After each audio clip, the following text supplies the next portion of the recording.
안녕하세요. 대륜고등학교 국어교사 김대현입니다. 오늘 제가 소개해드릴 수업 영상의 주제는 댓글 시인이 되어보자입니다. 학생들이 기사를 읽고 댓글로 한 편의 시를 창작함으로써 사회문화적 가치를 내면화해보는 수업인데요. 지금부터 자세히 설명해드리도록 하겠습니다. 일단 오늘 소개 영상은 교수학습 주안점 및 설계, 교수학습 전개, 교수학습 성과 및 성찰 이렇게 세 부분으로 나누어서 설명하도록 하겠습니다. 먼저 교수학습 주안점 및 설계입니다. 이 부분에서는 제가 어떤 부분에 중점을 두고 어떤 아이디어를 통해 수업을 구상했는지에 대해 설명해 드리겠습니다. 일단 해당 수업의 수업 제재와 성취 기준입니다. 소설 황만근은 이렇게 말했다 라는 작품을 통해 다음과 같은 성취 기준을 달성하는 것이 목표입니다. 문학의 수용과 생산 활동을 통해 다양한 사회문화적 가치를 이해하고 평가하는 것인데 저는 이 중에서 생산 활동에 주목하여 수업을 구상하였습니다.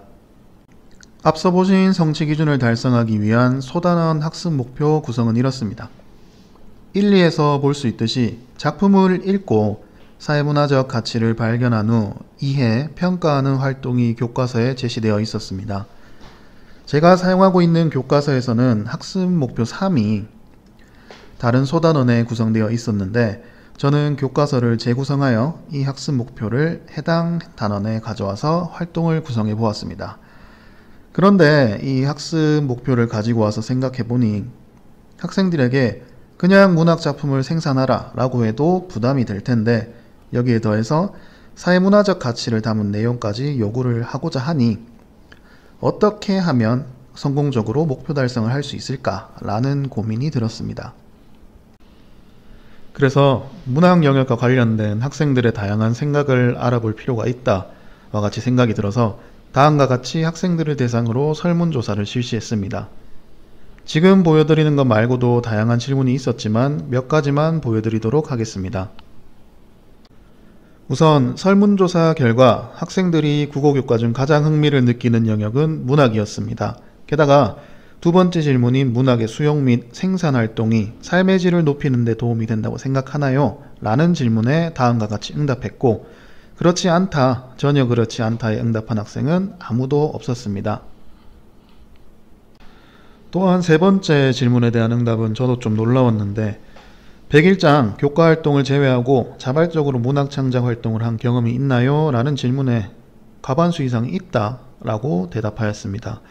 그리고 대부분의 학생이 서점갈래 창작에 조금 더 흥미를 느끼는 모습을 보여주었습니다.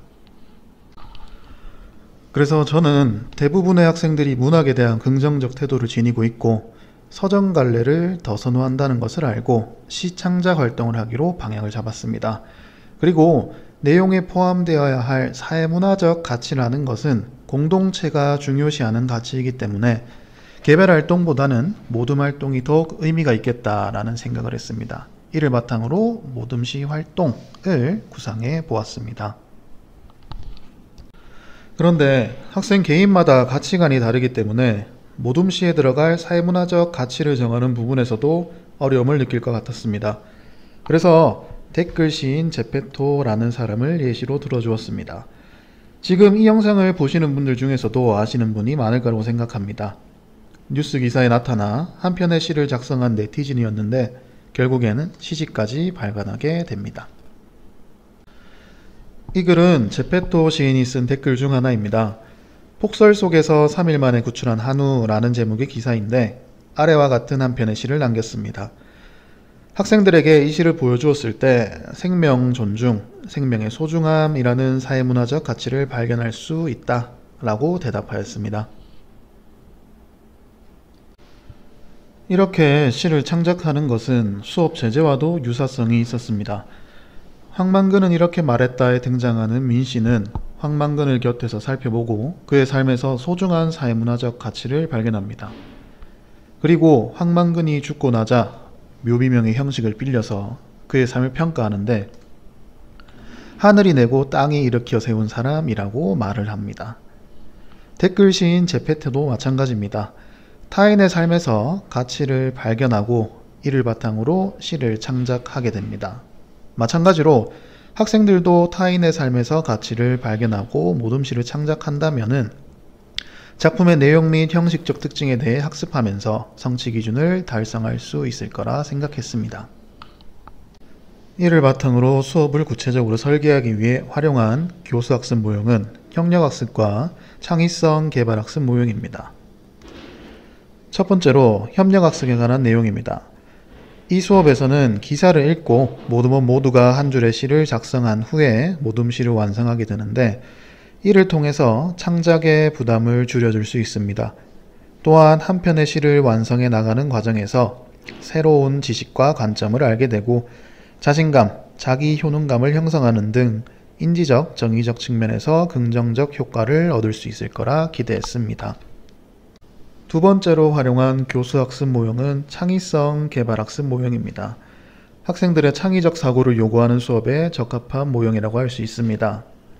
아래 보이는 것과 같이 문제 발견, 아이디어 생성, 아이디어 선택, 아이디어 적용과 같이 4단계로 진행되는데 이와 같이 수업이 진행될 수 있도록 활동을 구성해 보았습니다. 지금까지 성취 기준을 달성하기 위해서 어떻게 수업을 설계했는지에 대해 설명했습니다. 그럼 지금부터는 설계한 수업이 실제로 어떤 모습으로 진행되었는지 알려드리겠습니다.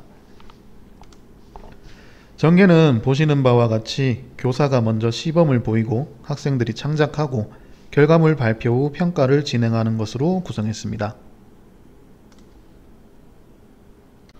실제로 학생들이 모둠시를 창작할 때 앞에서 본 제페토 시인의 작품들이 좋은 예시가 될 수 있지만 교사가 직접 만든 모둠시를 보여주면 학생들이 조금 더 쉽고 재밌게 창작 활동에 참여할 수 있겠다 싶었습니다.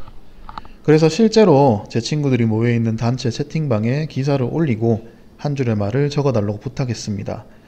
제시한 기사는 불의의 사고로 세상을 떠나면서 장기 기증으로 4명의 생명을 살리고 떠난 예비 신부에 관한 내용입니다. 솔직히 말씀드리면 제 친구들이 모두가 이 친구처럼 문학적 소양과는 거리가 멀다라고 생각을 해서 제대로 된 예시가 나올까 조금 걱정은 했습니다. 그런데 좋은 말도 많이 나오고 거창하지 않은 말도 한편의 시로 엮으니까 완성도가 높은 작품처럼 느껴졌습니다.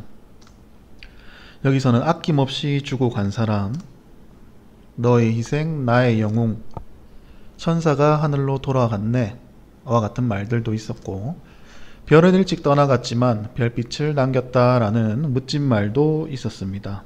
그리고 이렇게 길게 보내준 친구도 있었고요. 이 글귀들을 모아서 다듬고 합치니까 이런 시가 완성이 되었습니다. 학생들이 이 시를 보고 나서 글귀들을 모아서 다듬으니까 저런 시가 완성이 되는구나. 그리고 나도 저거보다는 잘 쓸 수 있겠다 라는 자신감을 얻은 것 같았습니다. 그래서 학습 플랫폼을 이용해서 학생들이 기사를 읽고 모둠시를 창작할 수 있도록 아래와 같이 기사문을 제시해 주었습니다. 5개의 모둠이 각각 하나의 기사를 선택했고 아래 제시된 활동지를 바탕으로 기사를 읽고 떠오르는 생각이란 느낌, 발견한 사회문화적 가치, 그리고 이를 포함하는 한 구절의 시를 적어볼 수 있도록 지도했습니다. 그리고 모둠원들의 한 줄 시를 모아서 모둠시를 창작하도록 했는데 이때 저는 빈 종이를 하나 주었습니다. 학생들이 자유롭게 쓰고 지우면서 아이디어를 다듬어 가는데 활동지보다는 빈 종이가 나을 거라고 생각했고 실제로 학생들이 과감하게 창작 활동에 임하는 모습을 볼 수 있었습니다. 학생들이 창작한 여러 개의 시 중에 하나를 소개시켜 드리겠습니다. 고생하는 택배기사님을 위해 계단에 간식 바구니를 걸어놓은 빌라 주민과 이를 보고 CCTV를 향해 인사하는 택배기사님의 훈훈한 일을 다루고 있는 기사입니다. 학생들은 이 기사에서 공감과 연대라는 사회문화적 가치를 발견했다고 말했고 다음과 같은 시를 창작했습니다. 한번 읽어보시길 바랍니다. 학생들의 발표 영상을 보여드리고 싶지만 올해는 제가 아직 이 수업을 진행하지 못했습니다. 그래서 작년에 찍었던 아주 낮은 화질의 사진을 참고 삼아 보여드리도록 하겠습니다. 일단 보시는 것처럼 각 모둠에서 한 명이 나와 기사의 내용을 소개하고 발견한 사회문화적 가치에 대해서 이야기를 하고 시를 낭송한 후에 시를 설명하는 순으로 발표를 진행하게 됩니다. 그리고 그 과정에서 다른 학생들은 발표자의 말을 경청하면서 활동지에 다른 모둠의 시를 감상한 내용을 정리하게 됩니다. 그리고 모든 조의 발표가 끝난 후에는 아래 나와 있는 기준처럼 기준에 따라 평가를 진행하고 투표를 통해서 최고의 시를 선정하고 수업이 마무리되게 됩니다. 이렇게 설계한 수업을 실제로 한 번, 두 번 진행해 보니 만족할 만한 부분도 있었지만 부족한 부분도 많이 있었습니다. 그래서 혹시나 다른 교사분들께 도움이 될 수 있으면 좋겠다는 마음에 성과 및 성찰에 대해 말씀드리도록 하겠습니다. 우선 교사학습 성과입니다.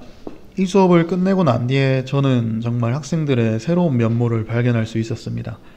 평소에 투박하고 거친 말만 사용하던 학생들이 고민하고 말을 다듬고 사회문화적 가치에 대해서 진지하게 이야기를 나누는 모습을 보고 적절한 활동이 있다면 학생들의 역량을 충분히 이끌어낼 수 있겠구나 라는 생각을 했습니다. 또한 이 활동 후에 학생들이 문학을 읽는 것뿐만 아니라 창작하는 것에도 흥미가 많이 올라간 모습을 볼 수 있었습니다.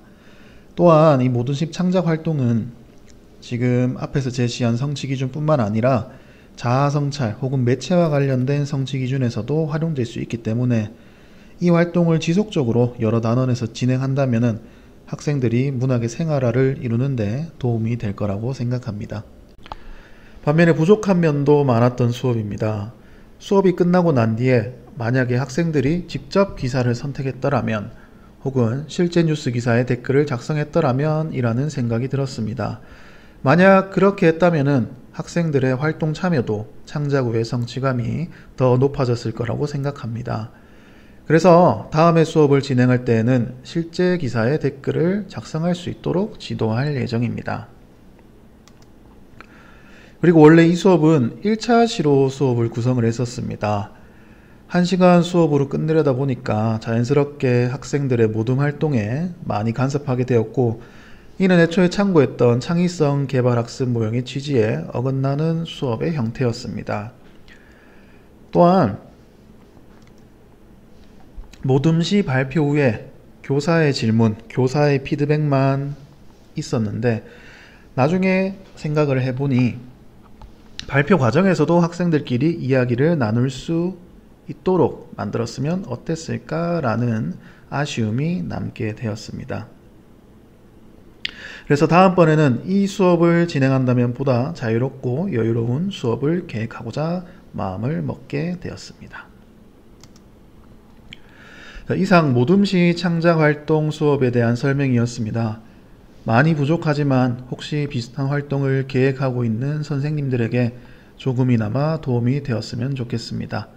감사합니다. 대룡고등학교 교사 김대현이었습니다.